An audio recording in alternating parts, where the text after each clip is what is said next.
calling all misfits, rebels, leaders, and teachers, welcome to the one place where the only way to fit in is by standing out, where big goals are met with even bigger action, and where we talk through, then tackle all things entrepreneurship. I'm your host, Kelsey Knudsen, and this is the Get Shit Done podcast. Welcome to the Revolution. I'm changing some things. I'm having a baby next month, and we should talk about them. I did an episode a couple months ago, I think, around my maternity leave planning.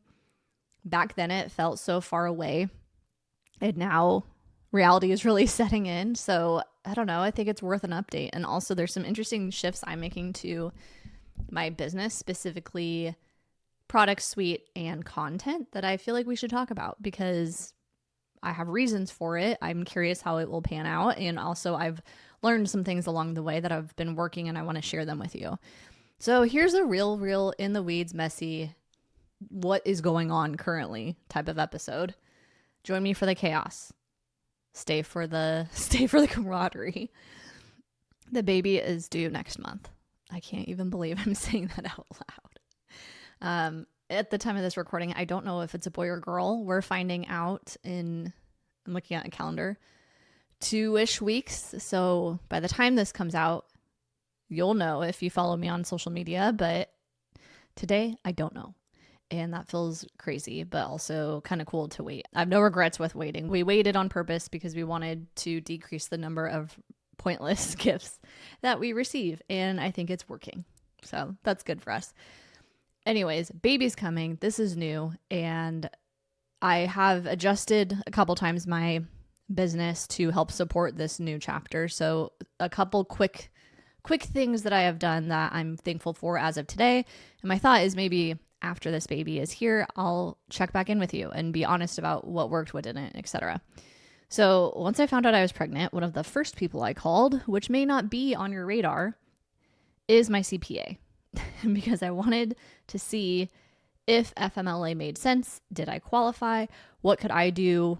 This was like in the fall.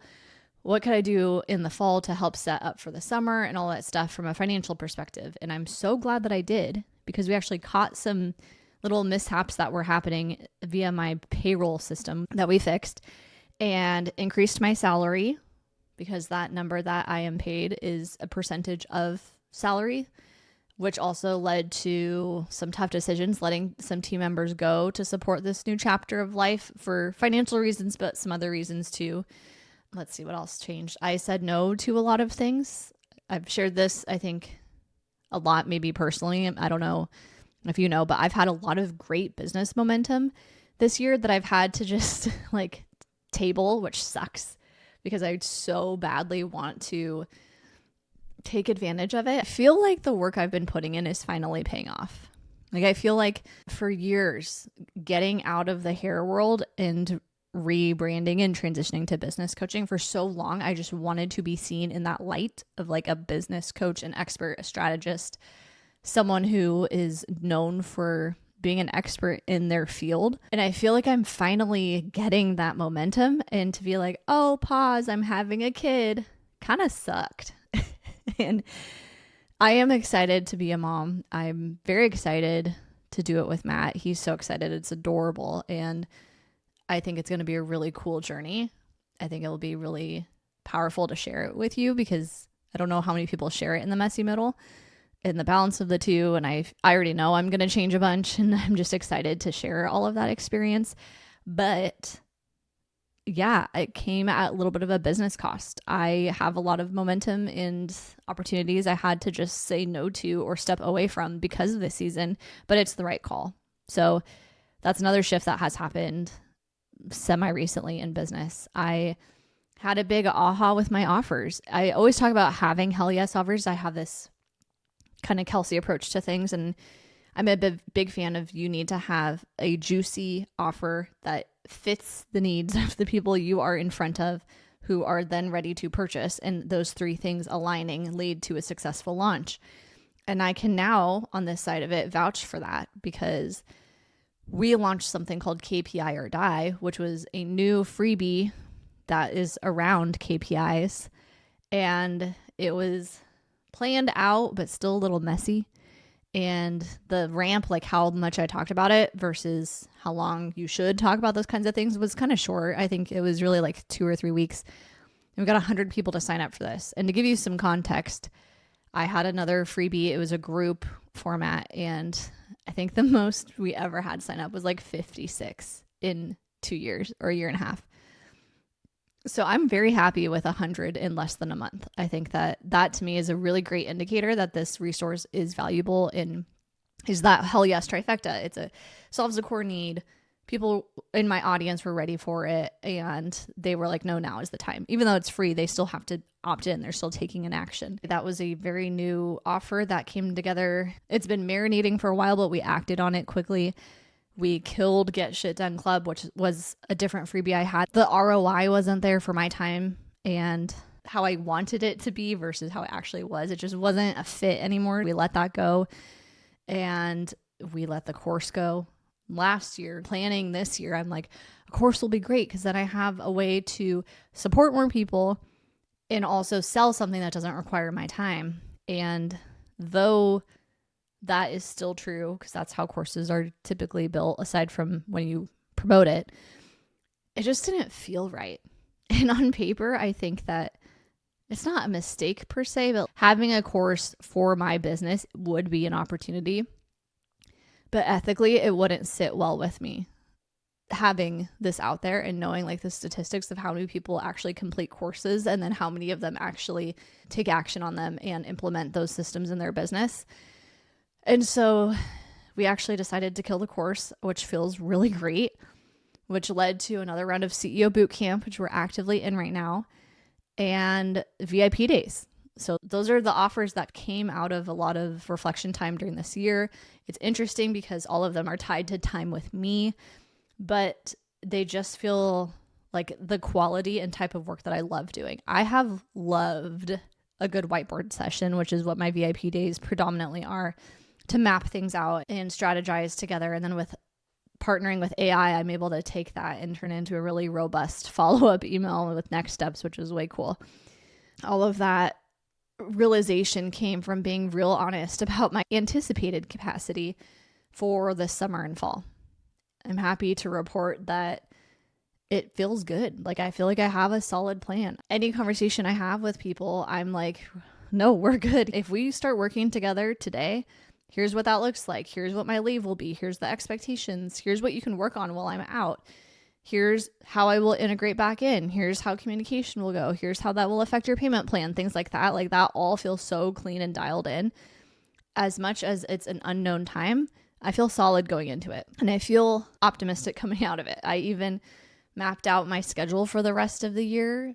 Obviously, I'm sure things will change, but I have half days for the first month after taking 3 months off. And then I have blocks of time throughout every day. I have very limited time available for meetings. I'm not committing to anything major for the rest of the year. That way, if I feel up to it, cool, it's there. And if not, cool, I don't have to let anybody down. And that game plan, that mindset feels really solid. I'm going into this just open.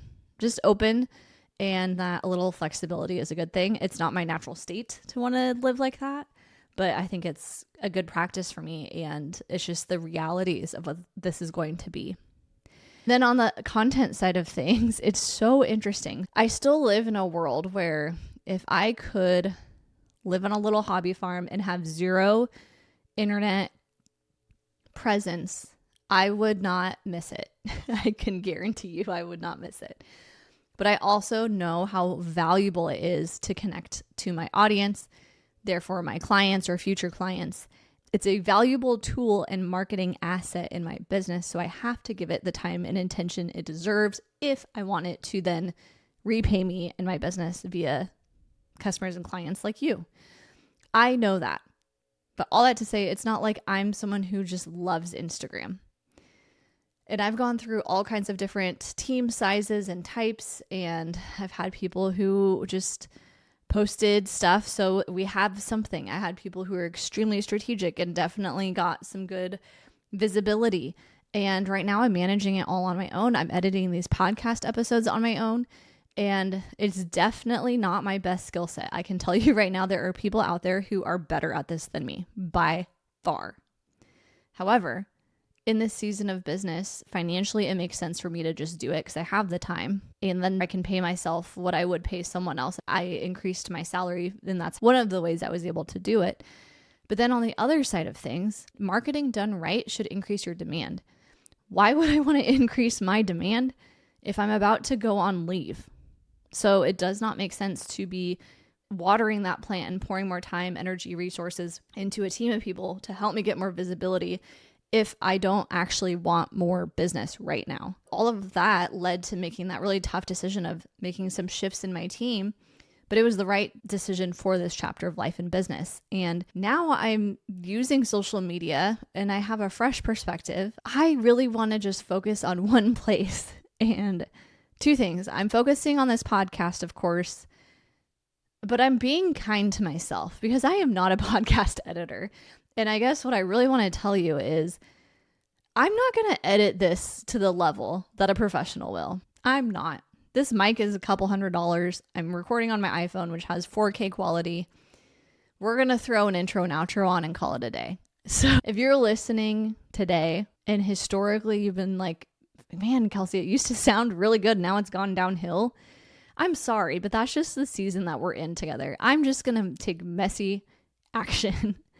I care a lot about the words. I care a lot about the topics. I put a lot of thought and energy into what we talk about this week versus next week, what guests come on, what hot seats come on. Like that's where my energy goes. That's where my strategy shines. And like digging around into an audio clip and making a recap is just not my best yes. My caveat to all of these changes is that things may shift from your perspective too. And I hope that you give me some grace, and maybe this would be cool. Maybe you actually like it more because it's even more authentic and just real, raw, honest, because that is going to be the vibe for this. Yes, the podcast editing team has changed to AKA me, and I invested in tech to be able to edit, and it took me an entire 2 days to edit 4 episodes. I'm just not the best person for it, okay? I'm not the best person for it. I'm still going to keep the podcast going. I love it here. I love this format of hanging out with you and talking business with you. But I also am going to be a little more real, raw, authentic, and uncut. These episodes are just going to be how they are. And I hope that you give some grace. And like I said, maybe you end up liking it more. I'd love to hear what your thoughts are. That change just feels like a relief because the amount of pressure that I was putting on myself to try to quickly learn a new skill set to allow you to have the same level of experience you've been having. Like that was an unidentified pressure I was putting on myself and it just was not working. So I've relieved myself of that expectation because my time and energy is best diverted into other things. And at the end of the day, I think it's just good that we hang out in this way and we get to talk about these kinds of things and maybe you get some value from it. That's the vibe. That's what's changing. That feels really good. And now I'm going to share some shifts I'm making on the marketing side of things, honestly, for accountability purposes. That's really it. I'm running an experiment. I approach social media in a very systematic way. I actually was just doing a whiteboarding session with one of my clients about this and was talking about like the story arc from month to month and like walking your customer through a journey. And you have like your broad target market, but then you're having specific audiences that you're speaking into within that. And we were talking about all this stuff and she's like, this is just so much easier than I'm trying to make it. Not everyone approaches marketing the same way, which is totally fine. In my opinion, there's no perfect one size fits all solution. But for me, a very systematic person who really cares a lot about the words, I need like a process I can follow. I have been planning and batching content on a monthly cycle on and off since the origin of this business. That's just the model that I've in this month. As you're listening to this, if you want to follow along on Instagram, which by the way is the only platform I'm actually putting energy into. I know that feels a little risky, but hey, one woman marketing show right now. And I'm just being honest about where my time is best spent, where I can get the most bang for my buck. I'm just on a mission to figure this platform out for my business because there are days I post on stories and I get like 400 people looking at my stories. And there was one day where I swear I ended the day at like 30 people looking at my stories. And instead of letting that beat down my ego and say like, oh, people just don't want to hear what I have to say, I'm really looking at it from like a scientific perspective. Like, what was it about that? Was it the timing? Was it the topic? Was it the number of stories? Like, I'm really being a student of this platform because I want to figure it out. And instead of trying to figure out multiple at one time, why not pick the one that has the highest conversion rate, that is the easiest for me personally to use and navigate, that connects me easiest to my ideal client? Why not use that one instead? So I'm camping out on Instagram. Ideally, I want to also grow my newsletter email list, and I'll share more about the specific numbers soon because I've been running some experiments with that too. And why am I afraid to say this? I'm going to change my marketing strategy. There, I said it. I'm changing my strategy. I am going to record my podcast the same way. I'm just not going to edit it like much. And you already know that now. But on the Instagram side of things, I'm going to try to post maybe not like every day per se, but more in real time. Typically, I plan content out a month in advance. It feels good to kind of set it, forget it, be done. And I just want to play around with the idea of sharing more in the moment stuff. So hold me accountable. Please, first of all, like hop over to Instagram. It's just Kelsey Marie Knutson. I'd love to see or hear what your thoughts are on the content. I'm tough and I can take it. And also it's me making it. So that way, if there's something I'm doing right or wrong, I'd love to know. But that shift of like sharing more in real time, probably more reels, not just only reels, but just more than I have historically. I still have a strategy and like a focus each month and a person I'm picturing listening to this and viewing my stuff, but it will not be batched out for the month. And it'll be really interesting to see how that translates to you. So that is another shift that is happening in my business that I'm excited about. And I'm just realizing more and more that like I can't be rigid. And I'm not going to be able to honor my systems and processes and schedule like this ever again. I am trying to practice flexibility to a point. I mean, I still have like a purpose. My brain just works that way. That's my natural state. But I'm just curious and also kind of excited to see how that pans out. And I have to give a shout out because I don't think I would have the capacity and confidence and interest in making this shift if it weren't for the brand confidence from Becky. So shout out to my friend, Hey Bex. And the rebrand she provided many months ago has just been game changing and helping me feel more confident and clear on who the Kelsey Marie brand is and what that looks like. And also the AI tools that she has built allows me to execute on these things faster. So those two things. And then just speak around other women like you who just, you're like, oh, I'm just going to film this reel and post it right now. Like, I think that I could benefit from a little bit of that. So my plan, because it's me, is to track it and see what works, what doesn't. And honestly, the other reason I'm making this shift is because it sounds fun.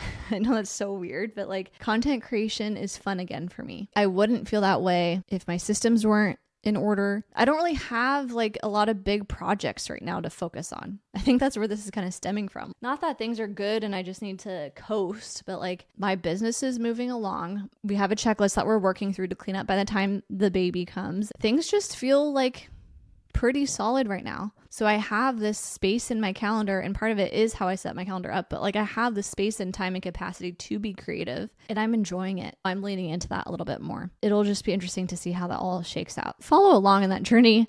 Inspired by this baby, we're going to be a little more authentic, raw in the moment. And I'm just really interested to see what that looks like and how that translates into business, because you know me, I'm not doing it just to do it. I'm doing it to hopefully grow and scale, and I'll share along the way. Thank you for giving me the grace of this new-ish changed format. Thank you for following this journey. And if you're listening to this episode and you are a mom or expecting to be a mom, going to be a mom, want to be a mom, I would love to hear about it, especially if you're a business owner too. I just think there's not a lot of us who do both simultaneously. And I just think that we can benefit from sharing notes with each other. If that's you, I'd love to hear it. You can comment below if you're watching this on YouTube, or just send me a message over on Instagram, which is, again, at Kelsey Marie Knutson. But that's it. Things are changing. I'm very optimistic and just open. Like the word that comes to mind over and over again is open. I am open to what this new season looks like. I'm optimistic for the future, and I'm excited to share more of it with you. I just realized the power in that. As I've been going through this and navigating this personally, I really am clinging to and inspired by the people who are a little further down the road. So maybe I can be that for you. Thanks for being a part of the Get Shit Done revolution. My hope is this episode sparked a fire in you, equipped you with some practical next steps, or inspired you to take action towards your goals. If it did, please help spread the word by sharing this episode or leaving a review on Apple, Spotify, YouTube, or wherever you're tuning in. Now it's time for me to hand over the keys and let you get shit done.